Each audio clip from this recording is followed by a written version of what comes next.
and giving it to David along with his tunic, sword, bow, and belt. Where does David stay? David stayed with Saul. Okay. What do you notice about Jonathan's good example of being one in spirit with David? Jonathan loved David as he loved himself. Even though Jonathan was the king's son, he did not look down on David or feel jealous of him. He considered uh, David, or like he considered others better than ourselves, like it's considering others better than ourselves. Hmm. How does David, that's all, three questions only.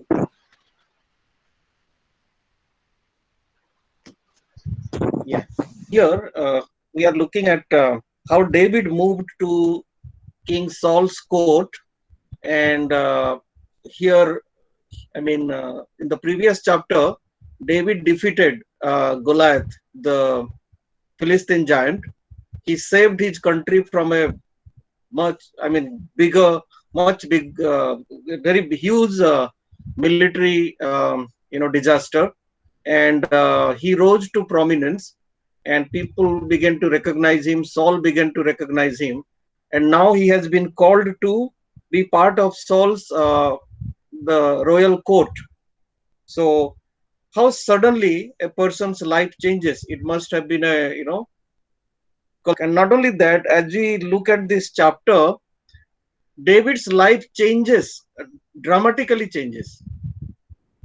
He was a quiet boy of Bethlehem in the field, but now he's suddenly in the court, now he's suddenly in the military field, and earlier he was peacefully having a wonderful time with God and with the job that was entrusted to him. Now he has conflict. Now people love him, people hate him. I mean, Saul hates him to the point of killing him. So this is the beginning of a turning point in his life.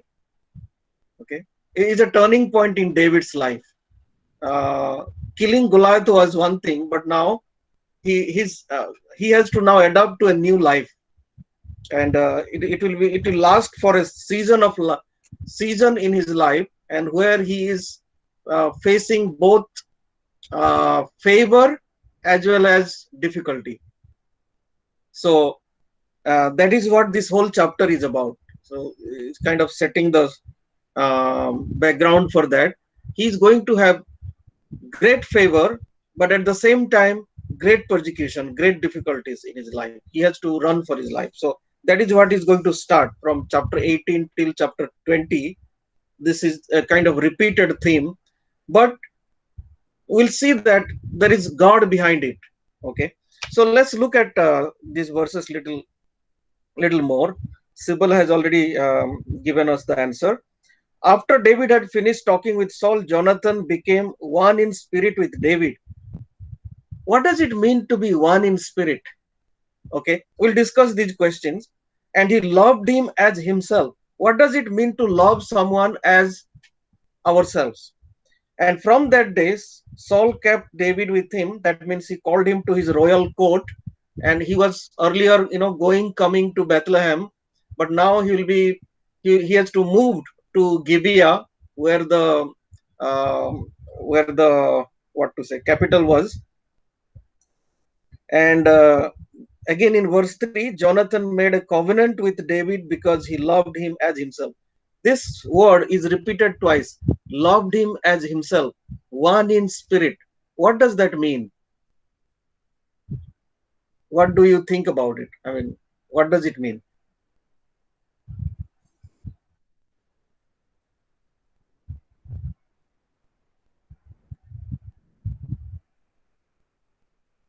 Anyone? It could be that he, he and David, they thought alike. They had the same kind of thinking and the same vision, and that's what I feel. One in spirit could be that no, they thought alike, their thinking was alike, and they did things. What do you call it?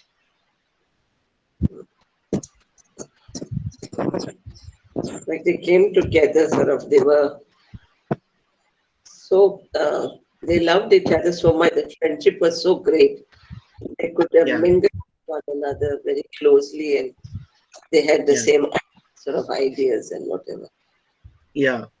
Actually, I'm little focusing on this because this is one of the great example of friendship and partnership. And we all, in our Christian life, in our life as a believer, we all need some friends, some good friends. And this is the, great example of friendship. And how to build up such friendship, and what can be, how we can be, how we can have such friend. That's why I'm talking about this question. One in spirit and loving David as himself. So my question is, was it natural for Jonathan?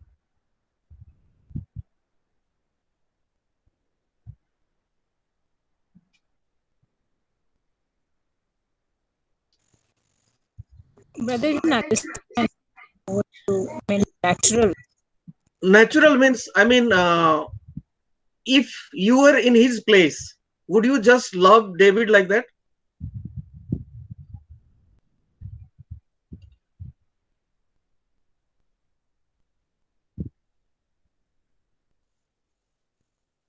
I think if you're searching for some friend and you see some similarities in a person and something that you like and would love to cling on, then Okay. maybe. Yeah, yeah, yeah. He really, Jonathan really needed some friend. Definitely, there is no question about it. But let us think for a moment. Who is Jonathan, and what is his situation? What is his future? What could he have become? And now, what he has lost and what he has found? Okay. Well, my Bible, it's talking about in the footnotes that David, he was giving David his royal robe, Yeah. his armor, his sword, and his bow and his belt. So Hmm. the meaning of that was that Jonathan was giving his own authority, Hmm. authority of succession to his Hmm. father's throne, to David. So Hmm. he loved him in such a way that uh, he was willing to give up all rights to the throne. He was basically giving his right to the throne over to David On the basis of what? Why? because he liked him so much. They were such good friends. I don't know. Okay, think about this. If any, we are going to talk a lot about Saul's anger, Saul's jealousy, Saul's attempt to kill David. Saul has lived his life. If anyone should be angry, if anyone should be jealousy, if anyone should try to kill David in the natural way, who should it have been? Yeah, John, yeah, Jonathan. Jonathan, right? Yeah, Because Jonathan lost his, he was the next king. It was given to him. It was almost, it was snatched away from him. Jonathan should be the most angry person at, at trying to kill David, being jealous of David, and why David, when I should be the one who deserves everything. My father is the king. I should get all this blessing. But um, of course, he had a desire to have a great friend, or that could be definitely there. But more than that, it is an understanding of God's will and plan. Yeah, it is an understanding of one in spirit, right? It is described as one in spirit. How can you be one in spirit with someone? unless it's God's spirit who has been intervening between. Yeah, yeah, It should be that the Lord has given him the love for David. yeah. An understanding of God's will, an understanding of God's plan, an understanding of God's purpose. It is not about what I understand, what I think, what I feel, but it is all about what God thinks, what God is planning, what God is going to do, and how can I contribute to that. So Jonathan had no, I mean, you see this, let's look at the meaning of this. He gave his armor and he gave his robe. I mean, his royal robe, he gave it to David. In other words, he said, I mean, he was expressing, you are the next, you are the prince now. You are the royal person now. You are the next king. And he's giving his weapon. I mean, his, um, what does that signify? It signifies that I will be absolutely loyal to you. My weapon will be never raised against you. And I will fight your battle. Your battle will be my battle. But never my weapon will be raised against you. Right? This is what the meaning is. And also, true friendship. How can people become true friend?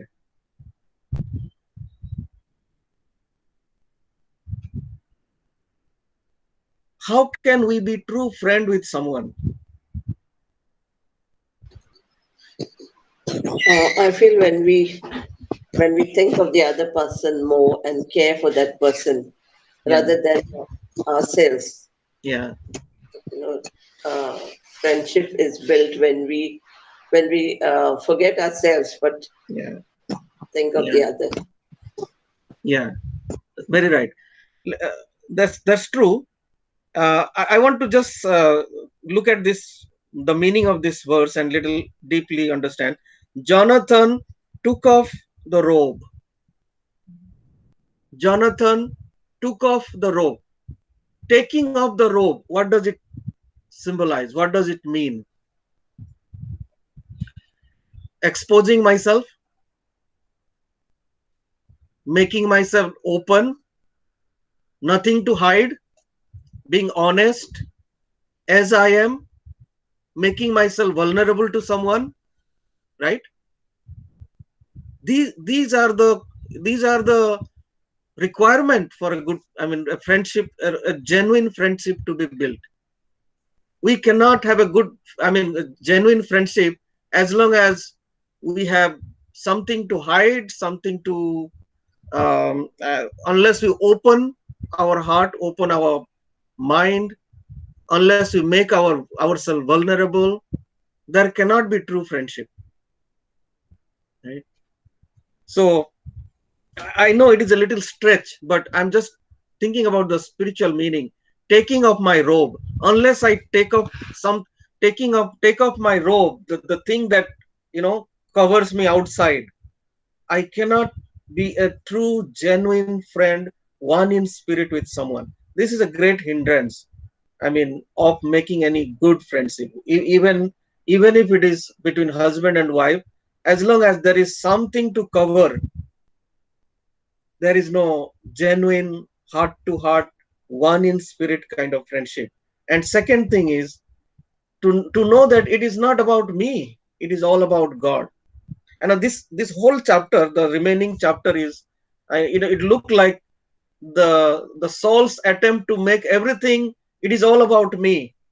But here Jonathan makes a statement, it is not about me, it is about God. It is about God's plan.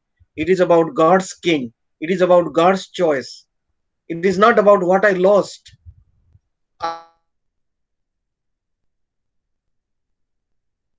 The kingship was not about that. How terrible person I become. How I suffered loss. How I got, how I missed the chance. How I lost the opportunity. It's not about that. It is all about God. It is all about God, not about me. Yesterday, just because of this, I'm sharing this story. A friend of mine, much younger than me in US, he had gone to his son's some sports event, and their car broke. Okay, and the car broke badly, and they had to call the tow truck to come and take it, and they had to wait around almost 2 hours or something. And the tow truck, the tow truck comes, and the driver has two knees very badly hurting, and he gets the opportunity to pray for this driver, and the driver gets healed, and then he realizes why he had to wait 2 hours, why the truck had to, I mean, why his car had to break down, why he had to wait 2 hours with his children. I mean, it is at the end all about God. It's not about what I lost, how I suffered, how much I, you know, lost opportunity or faced difficulty. But at the end, it is all about God. And I think that is more clearly revealed in Jonathan's heart and Jonathan's mind. It is all about God. It is not about me. And once we accept that, it becomes easier to be a genuine friend with someone. It becomes easier to one in spirit when the same Holy Spirit instruct and guide and fill two-person, they can be one in spirit. And when two-person open their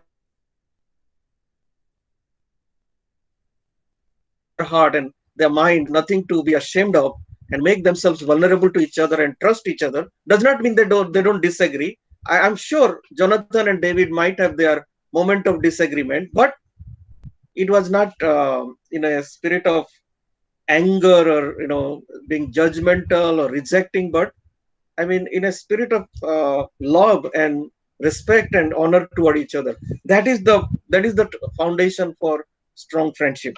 Let's go to question number 2.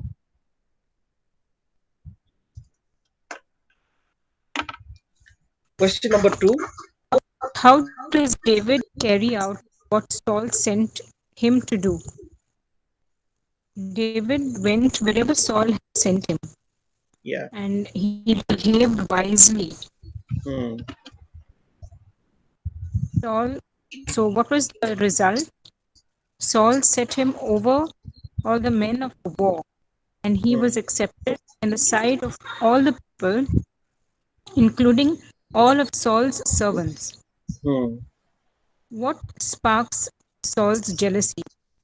So at that time, just after David had won against the Philistine, there were women who came singing and dancing to meet and greet King Saul.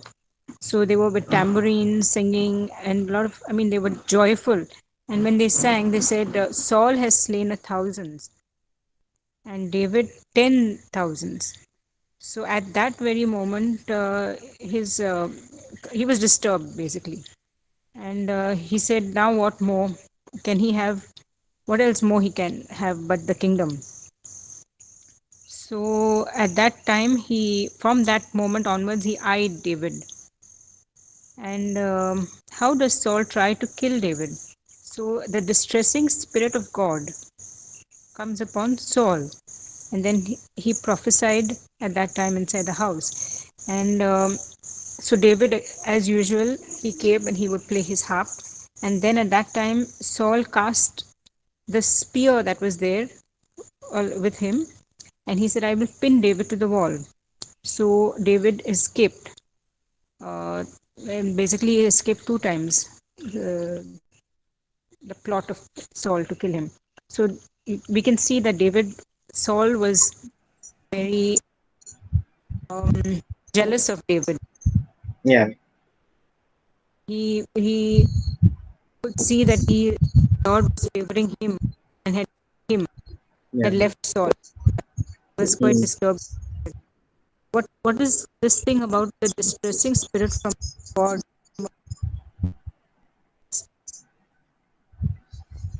Distressing spirit from God. Yeah. God, God sent a distressing.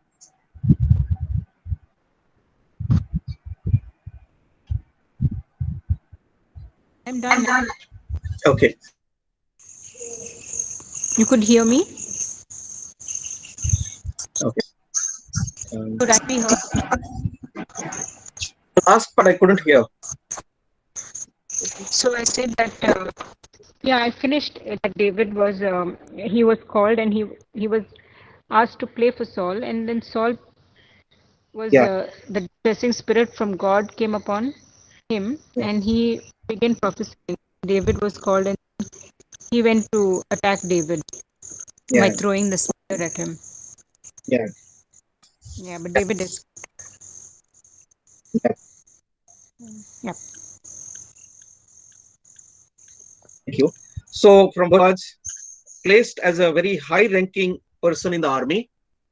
It says a high-ranking person, and also he found a place in the royal court of King Saul, and he permanently moved to. I mean, not permanently. Later on, his life is going to be, a typical running away person from place to place. Anyway, so he found a high rank in the army and a place in the royal court, and he was very successful. Whatever mission Saul sent him on, David was so successful that Saul gave him a high ranking. Because David was so successful, Saul recognized and rewarded him with a high ranking position in the army and in the court. This pleased all the troops and Saul's officers as well. But do you think some 2, 3 men must have been very unhappy? Who could be there? David's brothers. David's older brothers, right? I am sure they were very unhappy that they have been serving in the Saul's army for a long time. They received all the training. They fought the battles, and now suddenly this young boy, young brother of theirs, comes and he becomes a high-ranking official of the army, and they are still fighting soldiers. So I'm sure they must have been unhappy. But in general, it says this pleased all the troops and Saul's officers as well. So uh, here we can see favor. David is receiving favor from people, favor from the military, and favor from the royal officials. Okay, and in a way, favor from Saul also, because Saul is the one who is promoting him. Uh, so he's in a season of favor. We also, at times in our life, we experience a season of favor from God coming through various ways, through people, through colleagues, through friends, through neighbors, through, there are seasons of favor. So this is a season of favor for David. When the men were returning home after David had killed the Philistine, the women came out from all the towns of Israel to meet King Saul with singing and dancing with joyful songs. So this was a kind of royal procession and welcome back to the victor with all kind of musical instrument with dancing and singing. And they danced and they sang, Saul has slain his thousands and David his tens of thousands. Okay.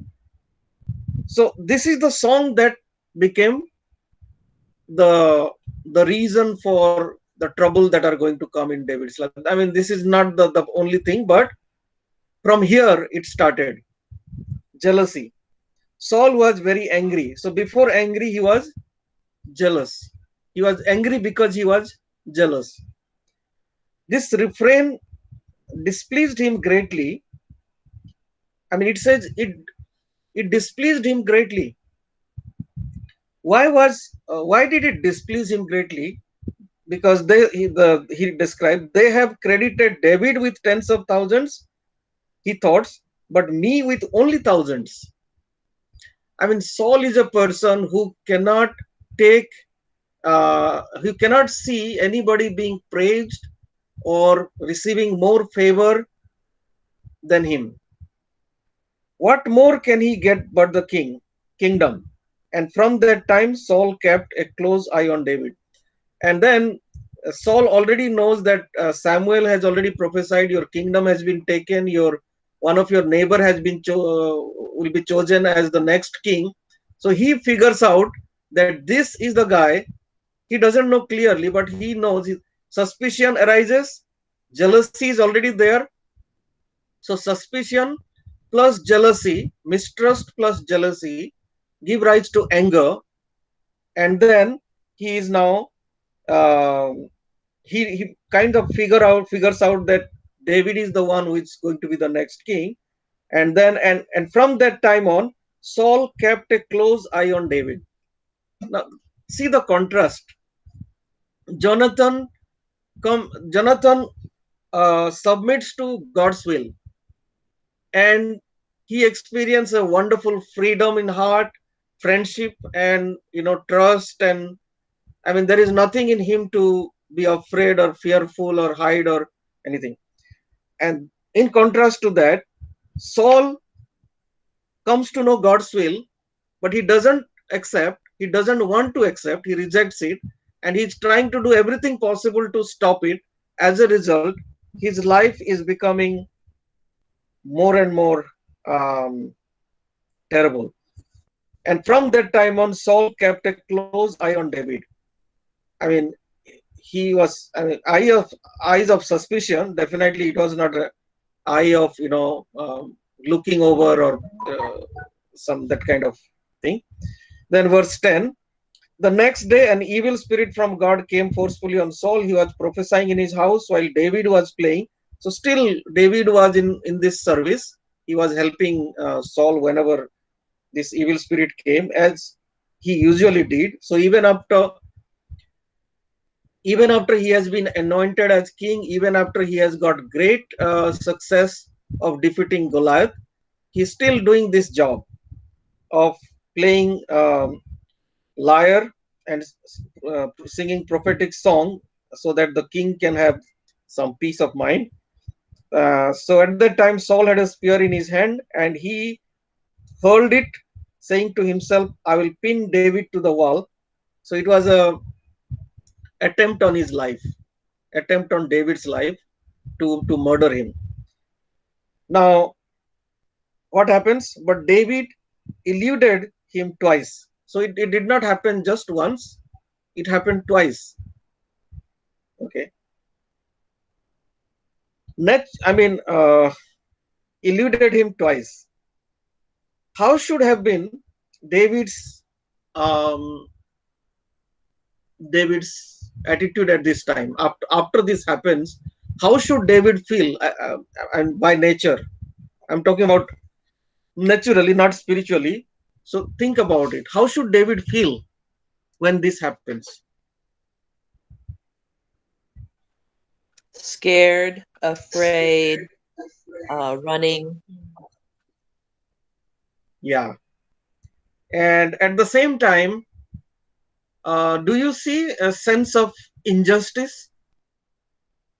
What have I done to deserve such? Right?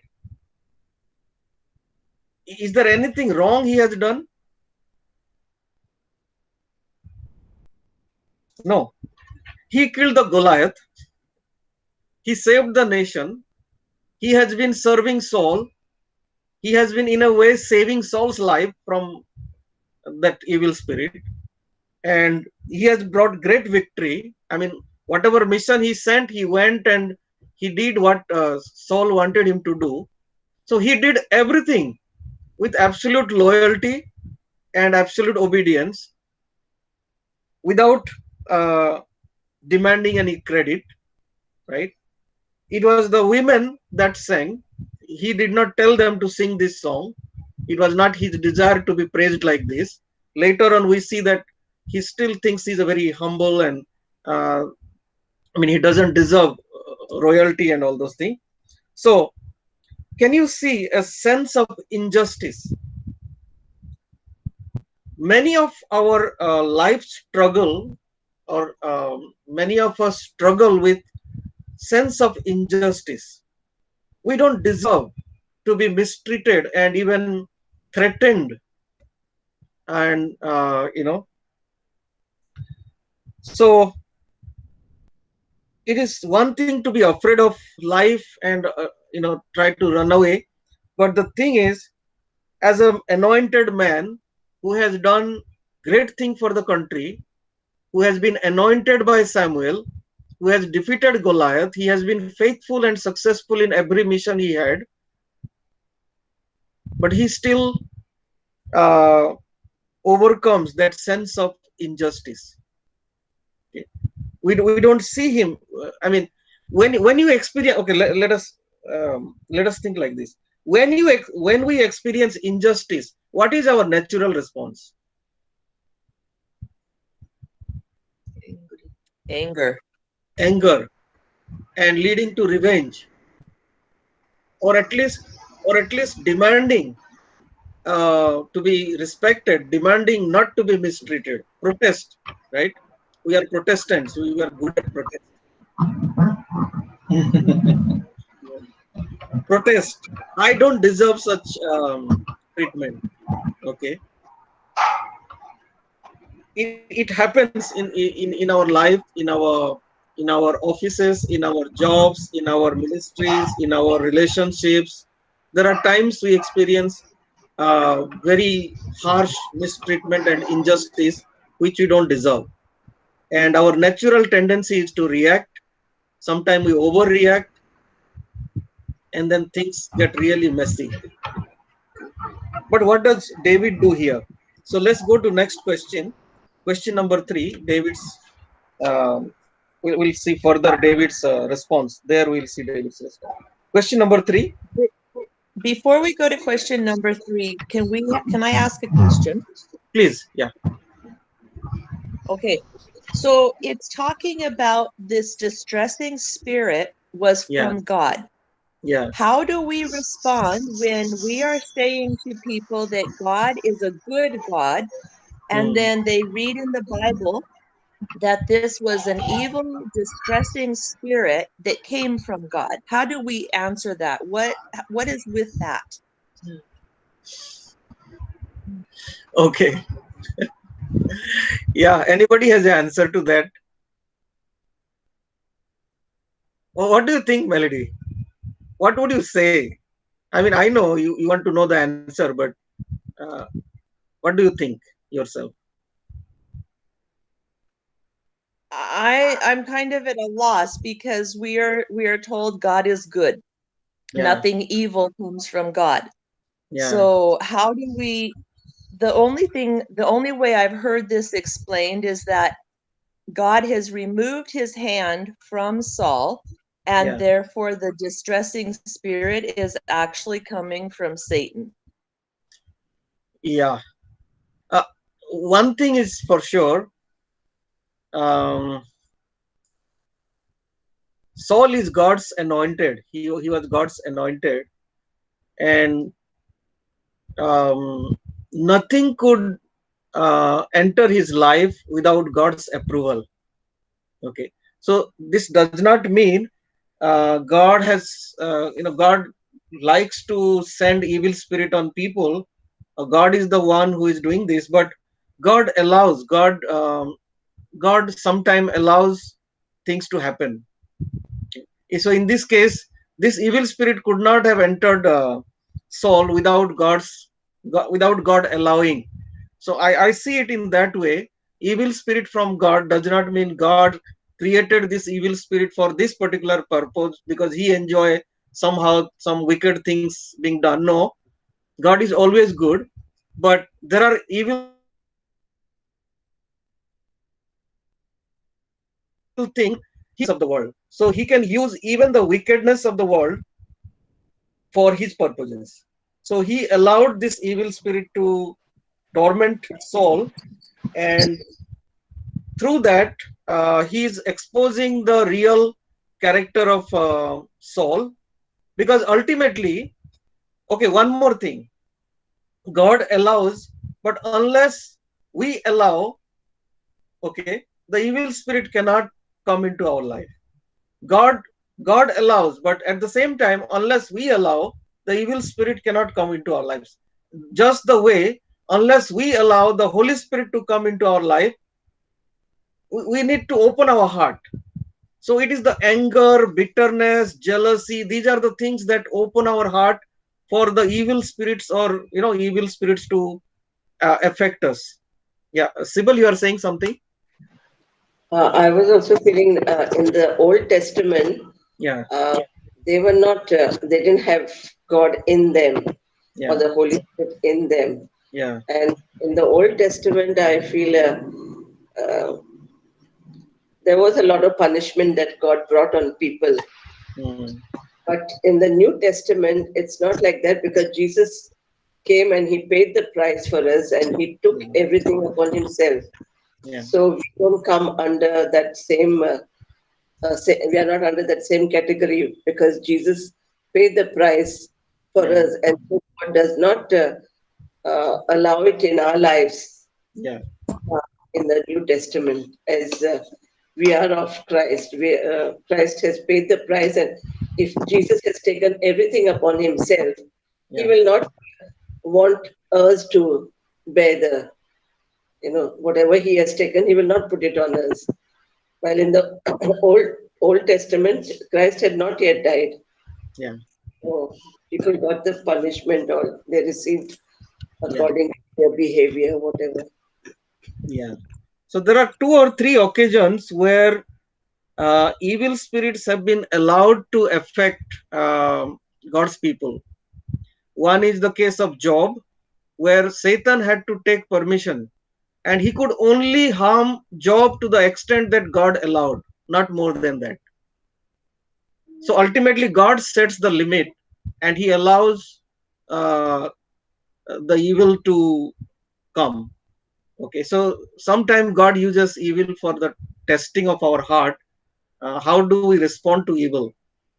And I remember there is one other time where an evil spirit is allowed to, or a lying spirit or something is allowed to go and do something. Anyway, I think let's make it simple, that God allowed it for uh, Saul's heart to be exposed.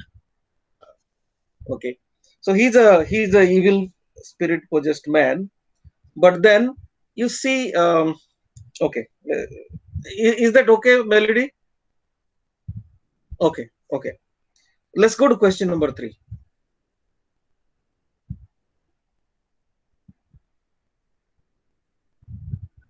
Melody.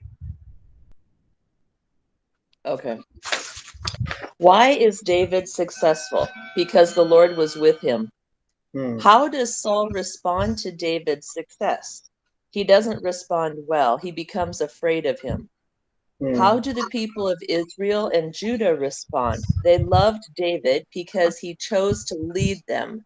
He was Hmm. not afraid of taking the lead and going forward in battle. That's all I had. Okay. The phrase "the Lord was with David" is repeated twice. Okay, what does it mean that the Lord was with David? What does it mean? David was favored. David was favored. David's work was blessed. David's life was saved, right? And David was given success. Uh, I believe he could escape this attack from Saul because God was with him and God was protecting him. Um, so the Lord was with David. What about David? Was David with the Lord?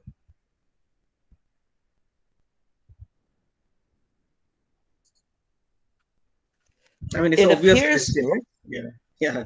It's a kind of rhetoric question, but was David with the Lord? That is more important. As believers, God is always with us, and especially, let's think about the situation David is going through. Okay, David has been attacked by the king. The king hates him. The king is trying to kill him twice. A king who is demon possessed is trying to kill David, and he has done nothing to deserve such treatment. So in this situation, is it easy for you and me to be with the Lord?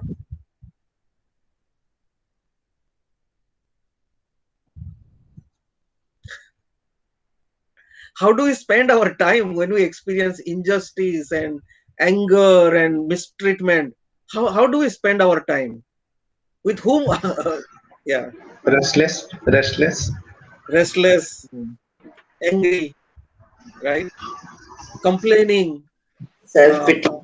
self-pity, bitterness, right? Can we say that kind of life is a life with the Lord? Can we say I am with the Lord with my all my anger and frustration and complaint and bitterness, and with the Lord I am with the Lord? That is a kind of sign that I'm really not with the Lord. I'm not fully trusting. I don't fully understand God. I really don't know God's plan. I don't trust God fully. So God is always with us, remember. So the point the why I'm discussing this is, I mean, God was with David. Twice it is written, the Lord was with David. But the bigger question is, was David with the Lord in this kind of circumstance? When we are full of success, favor, defeating enemies, it is so easy to be with the Lord. Praise God, pray more. I give more offering or more gift or more time to God. It is so easy to do that. But what about when I'm going through hell-like situation in my life? So that is the point. If God is always with us, Jesus said, I will never leave you, never forsake you. I am with you to the very end of the age. He is always with us. There is no doubt about Jesus being with me. But the question is, am I with Jesus? Am I with the Holy Spirit? The Holy Spirit has anointed me, anointed us. Am I with the Holy Spirit? That is the bigger question. Because it's so easy to spend my time, my mind, my thought, my plan, my scheme with something else other than God, other than the Spirit of God. So the lesson in this chapter is, how do we respond when we are in a season of favor and when we are in a season of distress? And David is consistent. they the lesson is, David is consistent. He is not up and down according to the situation. He's not very bright and singing and joyful and praising God because everything is good in his life. He's same even when he is in this situation. So that is the thing. The Lord was with David, uh, so he sent David away from him, and now Saul sent David away from him and gave him command over 1,000 men. What does that mean? He was in a high ranking military position. Now he's a man over 1,000. He's promoted or demoted?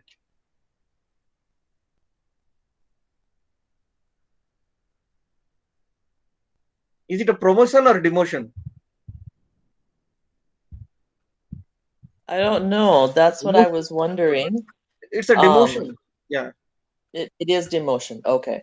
yeah, it is demotion. He was a commander kind of rank, but now he's a captain. Okay, so it's a demotion, and Saul had sent David away from him. Can you see the rejection and sending him away? No more. You no longer required in my court. Sent him away. Don't stay in Gibeah. Get out from Gibeah. Get out from my royal court. Even go back to military, but in the military also you are no longer a high ranking person. You are a captain. You are a man over 1,000. And David led troops in their campaign. So in spite of that, David does his job faithfully. He led the troops in their campaign. In everything he did, he had great success because the Lord was with him. Okay, so he was not bitter.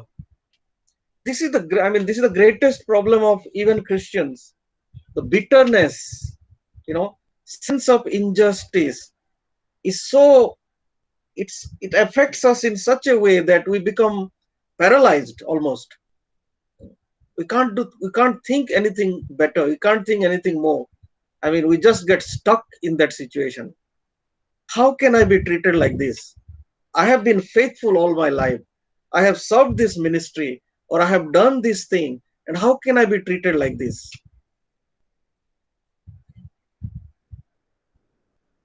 So, but then there is a life lesson from David. David led the troops in their campaign. He was not um, affected by his life situation. He was just faithful to his job. In everything he did, he had great success because the Lord was with him. Where when Saul saw how successful he was afraid of him. Saul thought he will be a failure, and then it would be easy to eliminate him. But David is continuously becoming successful, and that makes Saul more afraid. But all Israel and Judah loved David because he led them in their campaigns. Even in the midst of such distressing moment, there is still God's favor on David. I mean, God's favor is always there, even in the distress. So, anybody reading a version other than NIV, the last part of verse 16, what does it say? I got this, sir. But all Israel and Judah loved David because he was so successful at leading his troops into battle. Okay. Um, Anybody? Sarah, you have KJV? 16. Hmm. But all Israel and Judah loved David because he went out and came in before them. He went out and came in before them. What does that mean? I really don't understand fully, but Melody, any idea you have? What does it mean? Went out and came in before them. From what mine is the New King James. It says the same as Sarah's. And from what I gather, with Sybil's translation, it makes it sound like like some leaders will say, okay, you guys go here and do this, you guys go here and do this. Yeah. David was not one of those that told his men how to go and where to go, but Yeah. that he went out and he said, okay, now come, we are going to do this. We are going to do that. We are going to go here. We are going to go there. And it wasn't that he sent them, but that he also went with them and he also fought. Because when the leader is with the people and they go for fighting, and they see that it is not just the leader telling them to do, but the leader also doing with them, that in just my understanding of humans, we respect and we honor them because they're also doing what they ask us to do. So that's how I see this verse. Yeah, Does great. that make sense? Yeah, absolutely. Perfect sense. There is a leadership lesson there. Okay. How can we be effective leaders? Just Melody has already put. He did not just order them to do what they have to do. He did with them. Okay. So his life was open to them. He was not a person who was sitting somewhere else and giving orders. He did with them. So in order to be successful leader, there is a saying, they call it lead by example. It is Jesus' way. Jesus does and shows, and he asks us to do. He doesn't ask uh, us to do anything that he has not done himself. First, he washed the disciples' feet, and then he said, "You wash one another's feet." First, he died on the cross, and then he says, "You also carry your cross daily." He was a perfect example of self-denial, and then he asks us to deny ourselves. So there is a leadership lesson. We can be effective leader when we lead by example, and when this reminds me of one thing. My best teachers were those that were in my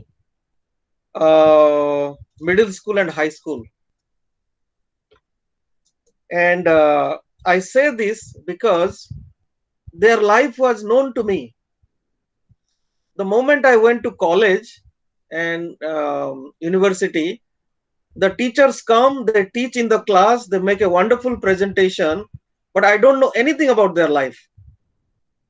Do they really believe what they teach? Do they really, what kind of life they live, whether they are good, whether they are, honest, whether they are good people? I don't know anything about them other than just the knowledge they come and give. But the teachers, those who were in my middle school and high school, I knew almost everything about their life. I mean, we would play together, we would spend time together. They would invite me to their house, or they would come and join with us for various things. So it was more, I knew them and I could really trust them, and I loved them, and I had natural respect for them, and I still have respect for them compared to my college and university teachers. So it's because I knew how they came in and went out before me, and that is a leadership lesson, that to lead by example, to make our life an open book to those around us. So people know what I think, what I do, how I live, and I know what people think, know, and do.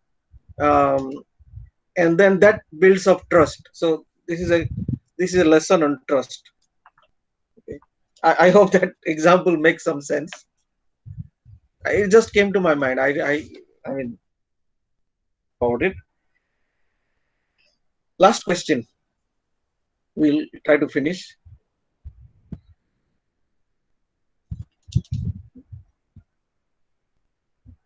Uh, Sarah. Okay. Okay, Shepherd Robert, will you try? Last question. Question number 4. Yeah. What is Saul's plan for getting rid of David? Saul said to David, "Here is my older daughter, Merab. I will give her to you in marriage. Only serve me bravely and fight the battles of the Lord." For Yeah. Saul said to himself, "I will not raise a hand against him. Let the Philistines do that." So Saul had already an evil plan uh, against David. So he wants to get rid not only away from his royal court, but also away from his life. So he is just trying to eliminate him forever. Yeah. That was Saul's heart. We could understand. Yeah. Yes. Then the what happens as a result, 18 and 19. But Yeah. David said to Saul, "Who am I? And what is my family or my father's clan in Israel that I should become the king's son-in-law?" So when the time came for Merab, Saul's daughter, to be given to David, she was given in marriage to Atriel of Meholah. So we could see one thing here is David maintains a humble shepherd life till this point. We could see, Yeah. and he could have just grabbed the opportunity and become him, make himself something high, but Yeah. he was truly humble. We could see he was not a man of just grabbing opportunity what is not from God. That just shows us that he was with God and not doing something that is not as God planned. As I think here. Yeah. So as God was guiding him, he was doing things one after another. Yeah. So and Saul was doing so many injustice to him, and David is getting some opportunity to do that. Might take revenge on him or something, but he was not uh, doing that. Yeah. And what Saul's second plan for getting rid of David? Again, he did the same thing. Now Saul's daughter Michael was in love with David, and when they told Saul about it, he was pleased. "I will give her to him, so that she may be a snare to him, and so that the hand of the Philistines may be against him. So Hmm. Saul said, David, now you have a second opportunity to become my son-in-law. Hmm. Here also, David, the soul had a different motive towards David, Hmm. and Michael is falling in love with David, and Saul is taking that opportunity to kill David. Hmm. Uh, and so the soul makes every he wants to um, test every way possible to Hmm. eliminate David. Yeah. So you see that how much the evil spirit had captured Hmm. Saul's heart. Get when went out completely from he was God's he is God's anointed servant. Now he is completely opposite of that. What Yeah. happens at Ezekiel 26 and 27? Um, so when the attendants told David these things, he was okay. That is told till 25. Yes, I couldn't read all. Shall I read all these No, till it's 20? okay. It's okay. You can summarize. Just summarize. Okay. What happens as a result? So when everybody forced or tried to convince David, and while David's sole servant said to him that what David said, Saul replied, "Say to David, the king wants no other price for the bride than 100 Philistine forcing to take revenge on his enemies." Hmm. Um, yeah, something it is strange that suddenly David agrees to it when Yeah. Saul offers him that okay, I don't want any bride price rather than just the foreskin of the Philistines. Hmm. Um, very difficult to understand why suddenly Yeah. David, okay, it is to take revenge Hmm. against the Philistines. So uh, what Yeah. caused Saul to become more afraid of David, 28, 29, Hmm. mm, when Saul realized that the Lord was with David and that his daughter Michael loved David, Saul became still more Yeah. afraid of him.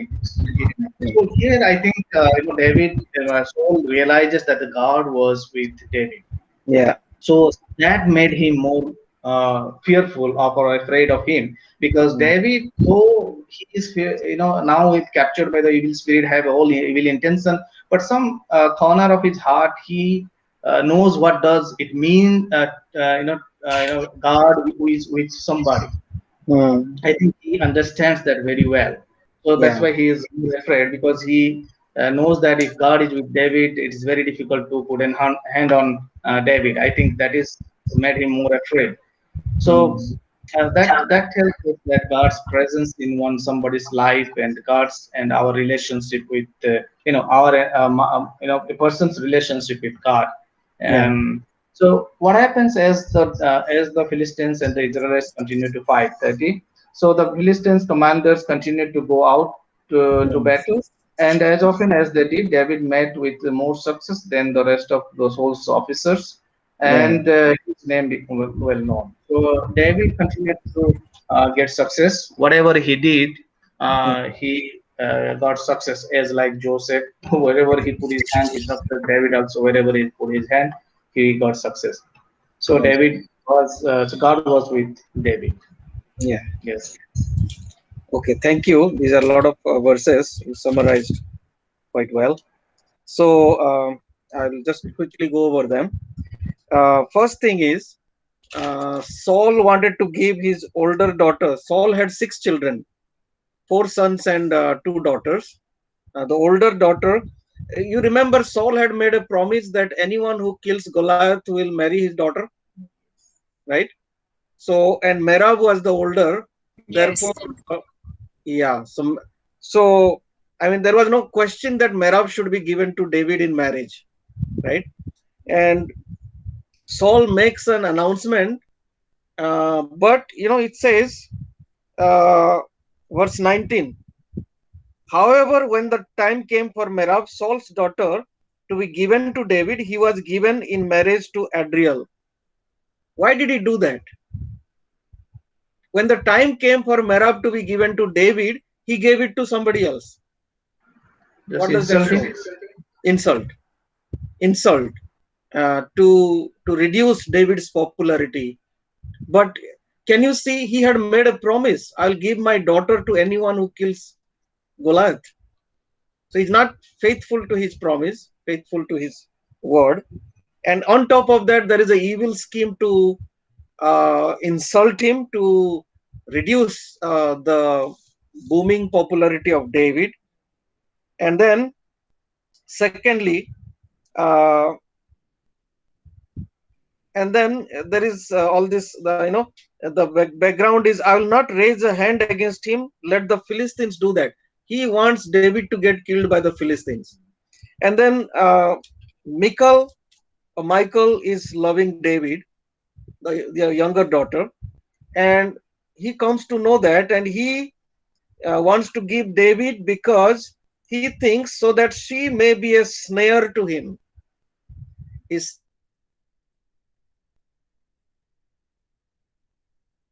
not giving the Saul as a father loves his children, okay, his daughter's future, his daughter's love, his daughter's family. How much he cares about that? I mean, the only thing he cares about his own position and his own kingship. And so again, there the hand of the Philistines may be against him. So he wants David to get killed by the Philistines. And then David respond when the officials go and tell these things. He says, do you think it is a small matter to become the king's son-in-law?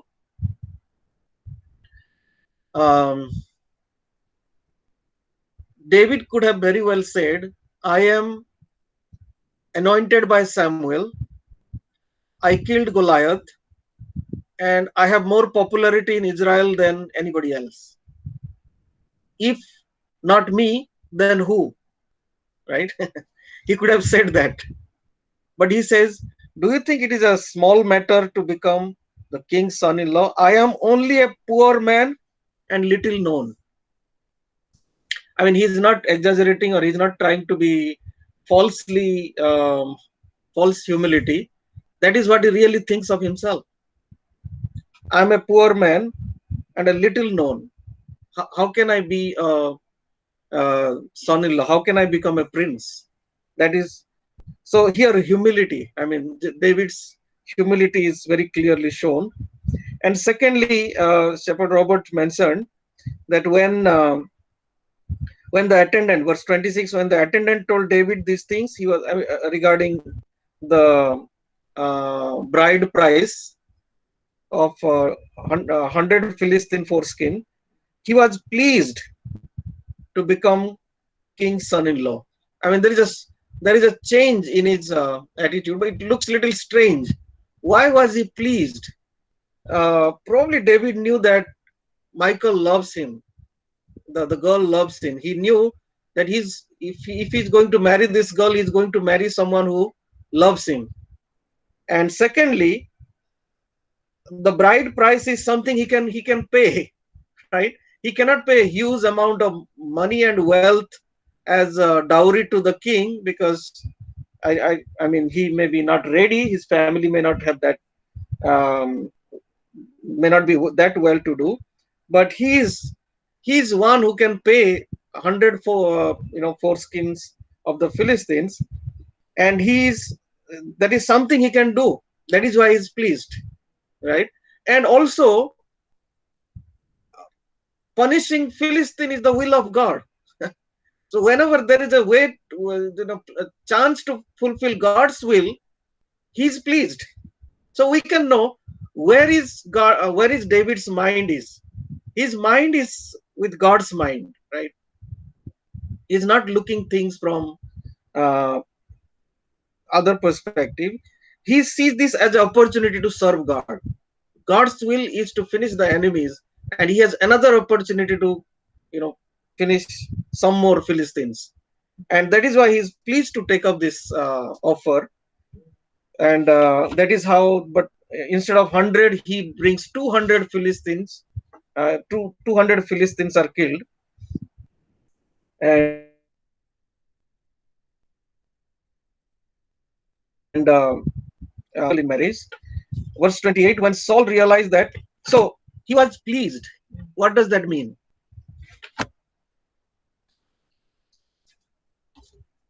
It's a gratitude. Wow, God gave me an opportunity. I must take it. It is a gratitude toward God. So in the when he is being mistreated, he is being schemed, he is being pushed to the corner, his life is in danger, but then his heart is full of humility, his heart is full of gratitude whenever it comes to fulfilling God's will and God's plan. He's not affected by all these things. And then when Saul realized that the Lord was with David and that his daughter Michal loved David, Saul became still more afraid of him, and he remained his enemy the rest of his days. Till Saul died, he was a permanent enemy of David. It only started in this chapter.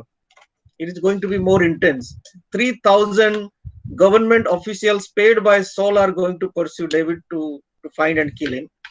Anyway, but David is successful, and he's getting more popularity even in the midst of that.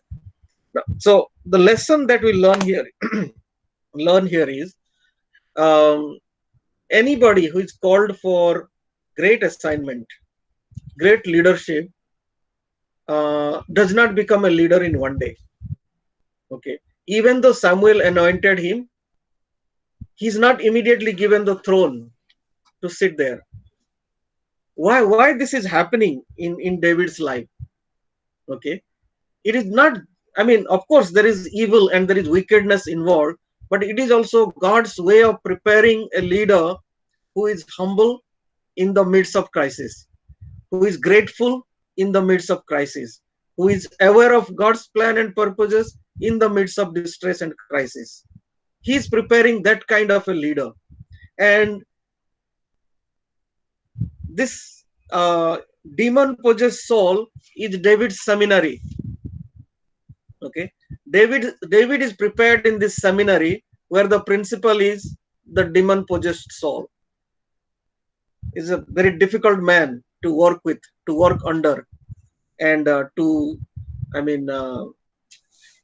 so in our life also we'll come across situation where God takes us through a season of time where there is favor, but also there is great distress, and God is looking at us how we are going to behave.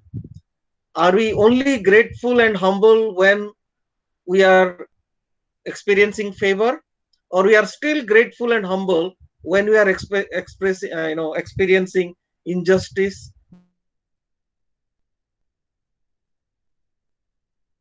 and distress? And be a hallmark for everyone, those who are called by God.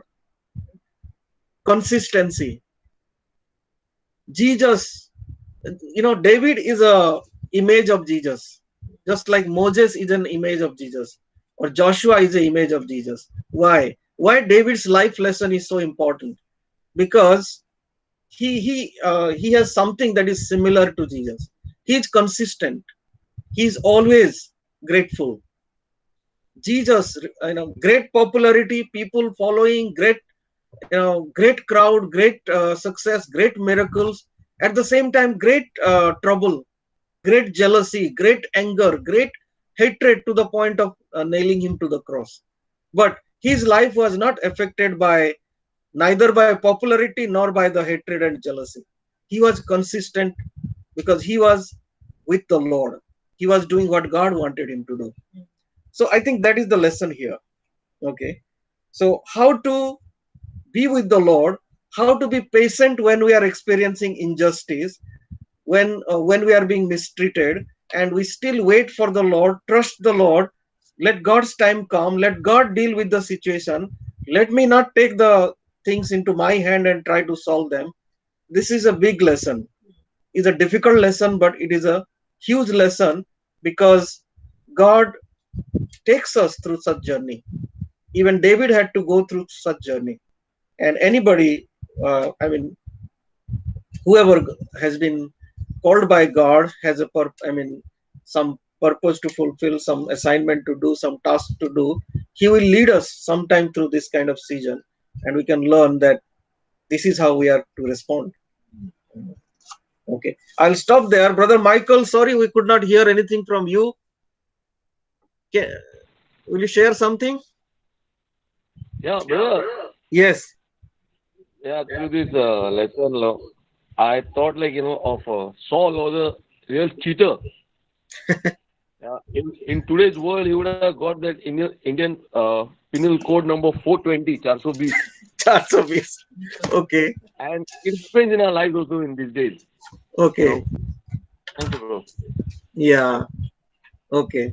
All of us come across some people, who really treat us, who really deserve Indian Penal Code 420 in our life. I mean, 420 in their life. I mean, they are fraud. They're difficult people. Mostly for working people, we can come across a boss or someone who is close by who treats us like that. Sometimes even in the ministry, we find people not to this extent, but there are people who are difficult to work with. They are not very happy when the juniors do better than them, or the juniors can take a better assignment than them, or become more successful than them. There are always that kind of people. But let us understand one thing: God has His seminary way. He will take us through some seminary. These are seminary that prepare us for God's calling, and we need to understand, and we need to be consistent. I will stop there. Anyone has anything to add? Sorry, little late today.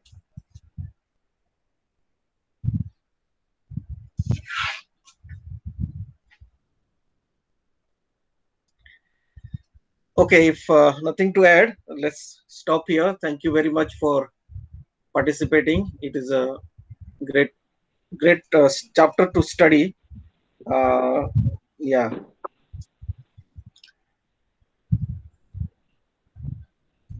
Anything you want to say, Thank Melody? You. Thank you. No, I just was I had never thought before the humility and we need to be consistent, God's seminary, life of hard knocks.